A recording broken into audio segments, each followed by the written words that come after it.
Guys नमस्कार गोटे कथा कहबी पवित्र तुलसी पूजा दिवस रे आपण मान को शुभेच्छा एवं शुभकामना।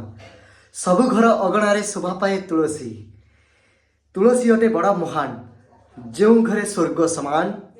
पवित्र तुलसी पूजन दिवस उपलक्षे ओडिशावासी को परिवार तरफ हार्दिक हार्दिक शुभेच्छा एवं शुभकामना। आज हूँ बड़ दिन उपलक्षे भी मो तरफ आपण मान को शुभेच्छा एवं शुभकामना। आज भी हापी क्रिसमस डे तरफ आपण मान को शुभेच्छा एवं शुभकामना। मन रखि तांतु जदि जीवन में केतेबेले कहार विपद चिंता करून ताहले देखिए भगवान तुमको सद्बुद्धि देवे एवं सदाबले आगु को चलिया बाट देखदेवे। से सदाबले निजको सशक्त करने को चेष्टा कर, कहार अमंगल चिंता कर ना। देख भगवान तुमको सदाबले खुशी रखिए। जय जगन्नाथ, जय श्री राम।